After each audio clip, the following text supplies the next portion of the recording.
എന്തൊക്കെയാ നമ്മൾ ഈ കാണുന്നത്? ഒന്ന് മെയ് 4 മതിയായിരുന്നു. ഇന്ന് PV അൻവറും മുഹമ്മദ് റിയാസും തമ്മിൽ ഏറ്റുമുട്ടി രസകരമായ ഒരു വീഡിയോ ഉണ്ട്, നിങ്ങൾ ഓരോരുത്തരും കാണണം. അതിനു മുമ്പ് പറയുകയാണ്, എനിക്ക് പേഴ്സണലി എന്തൊക്കെ ഭീഷണിയാണ്. എൻ്റെ ഫേസ്ബുക്ക് ഇൻബോക്സ് ഓപ്പൺ ചെയ്യാൻ പറ്റാത്ത അവസ്ഥയാണ്. അതായത് ഞാൻ എക്സിറ്റ് പോളിൽ UDF ജയിക്കുമെന്ന് പറഞ്ഞു. പൊന്നു മനുഷ്യന്മാരെ, ഞാൻ എൻ്റെ അഭിപ്രായത്തിനല്ല പറഞ്ഞത്. ഈ കേരളത്തിലുള്ള എല്ലാ എക്സിറ്റ് പോളും പറഞ്ഞത് UDF ജയിക്കുമെന്ന് പറഞ്ഞു. അപ്പോൾ എൻ്റെ തന്തക്കും തള്ളക്കും വിളിച്ച് പറയുകയാണ്, നീ ആരങ്ങനെ പറയാൻ? നാണമുണ്ടോ നിങ്ങൾക്ക്? എനിക്ക്, അതായത് ആർക്കാണ് ട്രെൻഡ്, ആരോടൊപ്പം, ജനങ്ങൾ ആർക്കൊപ്പം, അതേ എനിക്ക് വിളിച്ച് പറയാൻ പറ്റും. ഓക്കെ, എന്തൊക്കെയാണ് CPM-ന്റെ സഖാക്കൾ എന്നെ വന്ന് തെറി വിളിക്കുന്നത്. അപ്പോൾ ഒരു കാര്യം പറയാം പൊന്നു മനുഷ്യന്മാരെ, വിഷയത്തിലേക്ക് അടക്കാം. ലൈക്ക് ചെയ്യണം, ഒന്ന് സബ്സ്ക്രൈബ് ചെയ്യണം. ഓക്കെ, നമുക്ക് ആദ്യം ഇന്ന് PV അൻവറും റിയാസും ഏറ്റുമുട്ടി ആ ഒരു രസകരമായ വീഡിയോ നിങ്ങളൊന്ന് കാണണം. ബേപ്പൂരിൽ ഞാൻ പരാജയപ്പെട്ടാൽ കിഡ്സൺ കോർണർ തൊട്ട് നമ്മുടെ റെയിൽവേ സ്റ്റേഷൻ വരെ ഞാൻ മൊട്ടയടിച്ചിട്ട് കാതിൽ 2 കമ്മലിട്ട് നടക്കാം.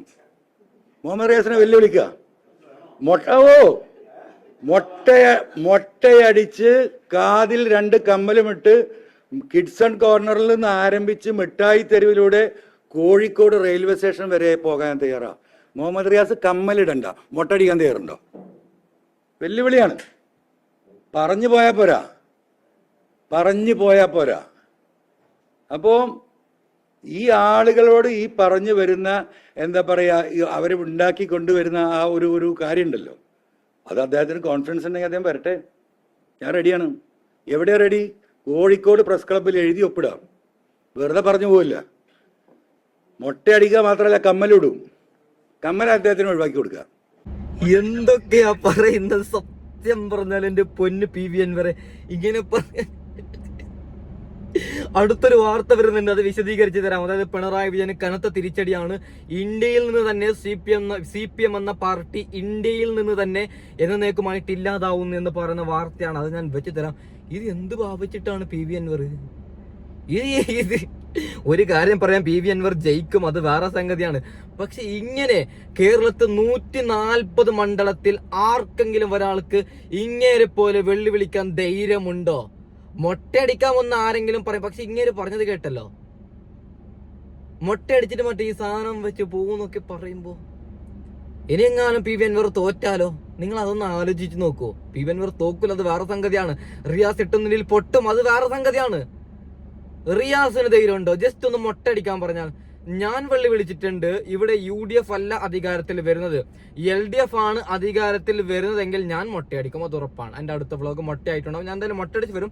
ക്യാപ്പ് വെച്ചിട്ടായിരിക്കും വ്ളോഗ് ചെയ്യുന്നത്. ഒരു പ്രാവശ്യം ഞാൻ ക്യാപ്പ് എടുത്ത് കാണിക്കും. ഓക്കെ, ഇത് PV അൻവർ സത്യം പറഞ്ഞാല് വളരെ ഞെട്ടുന്നു.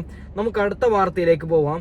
CPM-ന്റെ ഒരു മന്ത്രി അങ്ങ് വിഷം കാറുകയാണ്. നോക്കൂ നിങ്ങൾ, മുഖ്യമന്ത്രി സ്ഥാനത്തിനായി കൂടോത്തരം, അതായത് നമ്മുടെ കോൺഗ്രസ് കൂടോത്തരം നടത്തുന്നുണ്ട് എന്നാണ് ഈ K ബാലൻ പറയുന്നത്. എന്റെ പൊന്നു ബാലേട്ടനോട് ഒരു കാര്യം പറയുകയാണ്. പൊന്നാര ബാലേട്ട, നിങ്ങളോട്, CPM പാർട്ടിക്കാരോട് ഞാനൊരു ചോദ്യം ചോദിക്കാം. പിണറായി വിജയൻ അല്ലാതെ ആരാണ് മുഖ്യമന്ത്രി ആവുക? അപ്പൊ നിങ്ങൾ പറയുന്ന ഉത്തരം മുഹമ്മദ് റിയാസ്, MV ഗോവിന്ദന്, ഈ പറയുന്ന ശൈലജ ടീച്ചർ. നേരെ മറിച്ചിട്ട് ഏതെങ്കിലും ഒരു കോൺഗ്രസ് പ്രവർത്തകനോട് നിങ്ങൾ ചോദിച്ചു നോക്കുക, ആര് മുഖ്യമന്ത്രി ആവുമെന്ന്. Ramesh Chennithala, KC Venugopal, VD Satheesan, K Muraleedharan, എന്തിനു വേണം K സുധാകരൻ. അതായത് പേര് കേട്ടാൽ രോമം ഇങ്ങനെ എഴുന്നേറ്റ് വരും. അത് K ബാലനോട് ഒരു കാര്യം പറയാം. പൊന്നു ബാല, കോൺഗ്രസിൽ ഒന്നിനൊന്നിന് മെച്ചപ്പെട്ട എത്രയോ നേതാക്കളുണ്ട്. അത് കോൺഗ്രസിന്റെ ജയമാണ്. അതിന് അസൂയപ്പെട്ടിട്ട് ഒരു കാര്യവുമില്ല. കാരണം ഇവിടെ ഇഷ്ടം പോലെ നല്ല നേതാക്കളുണ്ട്. മുഖ്യമന്ത്രിയാവാൻ അത്രയും കഴിവുള്ള, അത്രയും സ്ഥാനമുള്ള നേതാക്കൾ ഇഷ്ടം പോലെ ഉണ്ട്. അത് കോൺഗ്രസിന്റെ ജയമാണ്. CPM എന്ന പാർട്ടിയുടെ ഏറ്റവും വലിയ തോൽവി, ഒരു കാര്യം ഞാൻ പറയാം പൊന്നു മനുഷ്യന്മാരെ, പിണറായി വിജയന്റെ ഏറ്റവും വലിയ തോൽവി നേതാക്കളില്ല എന്നാണ്. നിങ്ങൾ കോൺഗ്രസിലേക്ക് നോക്കൂ. യുവത്വത്തിൽ ഷാഫി പറമ്പിൽ, രാഹുൽ മാങ്കൂടത്തിൽ തുടങ്ങിയ നേതാക്കൾ, അതിന് കുറച്ച് മീഡിയമായി VD സതീശൻ തുടങ്ങിയ രമേശ് ചെന്നിത്തല തുടങ്ങിയ എത്ര നേതാക്കളാണ് കോൺഗ്രസിലുള്ളത്. നേരെ മറിച്ചിട്ട് CPM-ൽ ഇങ്ങനെ ആരെങ്കിലും ഒരു നേതാക്കളുണ്ടോ? എന്ത് പറഞ്ഞാലും പിണറായി വിജയൻ. അവിടെ പ്രതിപക്ഷ നേതാവ് ആര്? പിണറായി വിജയൻ. മുഖ്യമന്ത്രി ആര്? പിണറായി വിജയൻ. എല്ലാം പിണറായി വിജയൻ. അങ്ങേരെങ്ങാലും 3 ദിവസത്തെ ദുനിയാവ് മരിച്ചിപ്പം ഞാനിക്കും മരിക്കാനുണ്ട്, അങ്ങേർക്കും മരിക്കാനുണ്ട്. മരിച്ചാൽ ഇങ്ങനെ എന്ത് ചെയ്യും? അതായത് നമ്മൾ ഓരോ പിൻഗാമികളെ റെഡിയാക്കണം രാഷ്ട്രീയത്തിൽ. അവിടെ LDF എന്ന പ്രസ്ഥാനത്തിൽ അങ്ങനെ ഒരു സംഗതിയായില്ല. ഓക്കെ നിങ്ങൾ ഈ ഒരു വാർത്തയും കൂടി കാണണം. അതായത് CPM തന്നെ കളിക്കുന്ന നാടകമാണ്. അതായത് മുഖ്യമന്ത്രി ആകാനുള്ള സതീശന്റെ വ്യാമോഹം. അതായത് പറയുന്നത് സതീശൻ പോസ്റ്റർ ഒട്ടിച്ചത്രേ, PR വർക്ക്, അത് ഇത് മറ്റേത് മറിച്ചതെന്ന് പറഞ്ഞിട്ട്. നാണമുണ്ടോ? LDF-കാര് തന്നെ എങ്ങനെയെങ്കിലും UDF തമ്മിലടിപ്പിക്കാൻ വേണ്ടിയിട്ട് ഇവർ തന്നെ പോസ്റ്റ് ക്രിയേറ്റ് ചെയ്യുന്നു. അതിനുശേഷം ഇത് VD സതീശൻ ഒട്ടിച്ചതാണ് അല്ലെങ്കിൽ രമേശ് ചെന്നിത്തല ഒട്ടിച്ചതാണെന്ന് പറഞ്ഞിട്ട് വാർത്ത പരക്കുകയാണ്.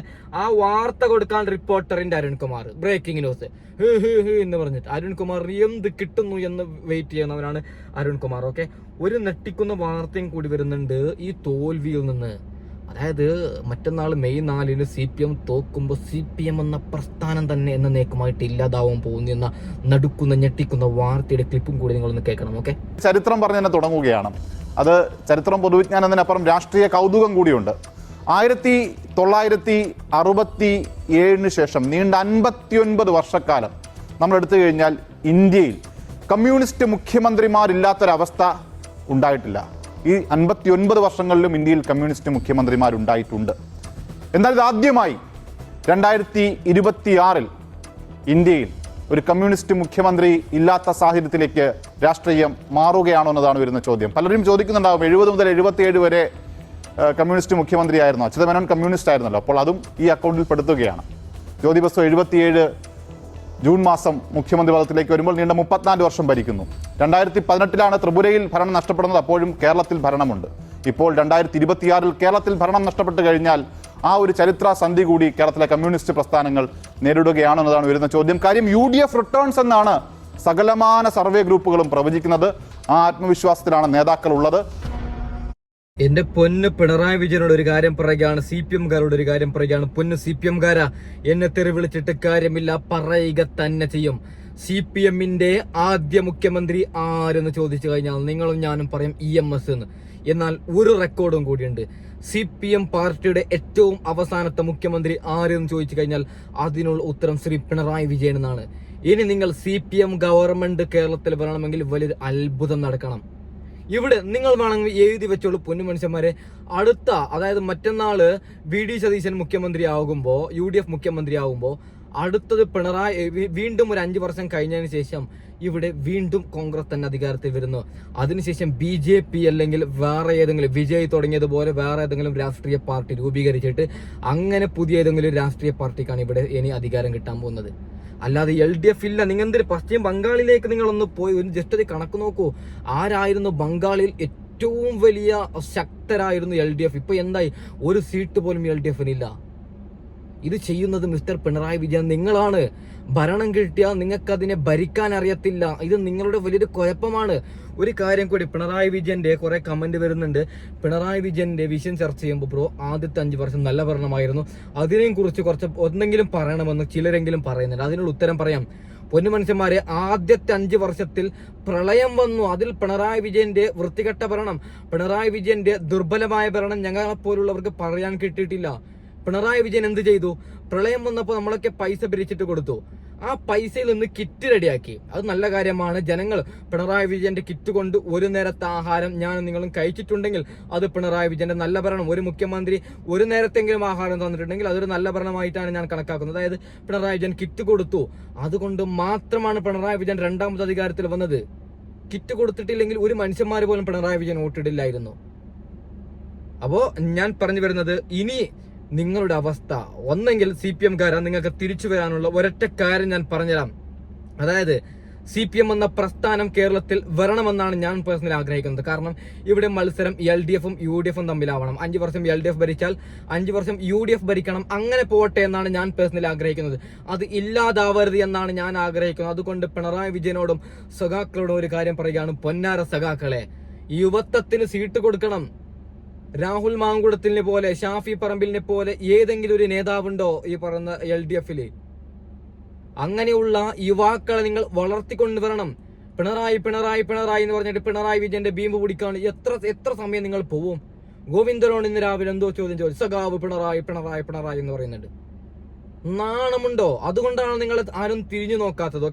ഓക്കെ, നടുക്കുന്ന മറ്റൊരു വാർത്തയും കൂടി വരുന്നുണ്ട്. ചിലർ പറയുന്നത് മുസ്ലിം ലീഗ്, അതായത് ഉപമുഖ്യമന്ത്രി സ്ഥാനം വേണമെന്ന് പറഞ്ഞു വന്നു. ഈ പോസ്റ്റ് നിങ്ങൾ കാണും, ഒന്നും ചോദിച്ചിട്ടില്ല എന്നാണ് ലീഗിന്റെ പാലക്കാട് സയ്യിദ് അലി സാദിഖ് അലി ശിഹാബ് തങ്ങൾ പറയുന്നത്. അതായത് ലീഗ് എന്ന് പറഞ്ഞാൽ പൊന്നു മനുഷ്യന്മാരെ, ഞാനിവിടെ ഒരു കാര്യം പറയാം. ലീഗ് എന്ന് പറഞ്ഞാൽ അതൊരു മുസ്ലിം ലീഗ് എന്ന് പാർട്ടിയുടെ ഒരു ഉദാഹരണം പറയാം. മുസ്ലിമീങ്ങളെ, അതായത് റൈറ്റ്സിന്റെ അവർക്ക് അങ്ങനെ പ്രവർത്തിക്കാനുള്ള അധികാരം അവർക്കുണ്ട്. മുസ്ലിമീങ്ങൾ, ന്യൂനപക്ഷങ്ങളായ മുസ്ലിമീങ്ങൾക്ക് ഒരു സുരക്ഷ. ഇപ്പൊ ഏതെങ്കിലും ഒരു മുസ്ലിം പള്ളി ആക്രമിക്കുമ്പോൾ ലീഗ് ഇടപെട്ടിട്ട് ആക്രമിക്കണ്ട എന്ന് പറയും. അങ്ങനെയുള്ള പാർട്ടിയാണ് മുസ്ലിം ലീഗ്. അതിപ്പോ അത് ഇന്ത്യയിൽ തന്നെ അംഗീകരിച്ച പാർട്ടിയാണ്. മുസ്ലിമീങ്ങൾക്ക് എന്തെങ്കിലും ഒരു പ്രശ്നം സംഭവിക്കരുത്, ന്യൂനപക്ഷങ്ങളായ മുസ്ലിമീങ്ങൾക്ക് വേണ്ടിയിട്ടുള്ള പാർട്ടി എന്നാണ് മുസ്ലിം ലീഗ് രൂപീകരിച്ചത്. എന്നാൽ ആ മുസ്ലിം ലീഗ് ഇപ്പോൾ നല്ലൊരു പാർട്ടിയാണ്, ജനാധിപത്യം വിശ്വസിക്കുന്ന ഒരു പാർട്ടിയാണ്. അവർ ഹിന്ദു, മുസൽമാൻ, ക്രിസ്ത്യൻ അങ്ങനെയൊന്നും നോക്കാതെ എല്ലാവരും മനുഷ്യന്മാരാണ്, ഒരു ദൈവമുള്ളൂ, മനുഷ്യ ദൈവം അങ്ങനെ വിചാരിച്ചിരിക്കുന്ന ഒരു പാർട്ടിയാണ് മുസ്ലിം ലീഗ്. ആ മുസ്ലിം ലീഗ് വയനാട്ടിൽ വീട് വെച്ചതിനാണ് നിങ്ങൾ കണ്ടല്ലോ. അവർ അവിടെ മതം നോക്കിയോ? ഇല്ല. അപ്പോൾ അവർ നല്ല ഒരു മനുഷ്യന്മാരാണ്. അവർ, അതായത് ഉപമുഖ്യമന്ത്രി സ്ഥാനം ആവശ്യപ്പെട്ടു എന്നൊക്കെ പറഞ്ഞിട്ട് കുറെ മാധ്യമ വാർത്ത കൊടുക്കുന്നുണ്ട്. അതൊക്കെ പക്കാ ഫേക്കാണ്. അപ്പോൾ തൽക്കാലം മൈൻഡപ്പ് ചെയ്യുക. അടുത്ത വീഡിയോ ആയിട്ട് വരാം. Okay, by.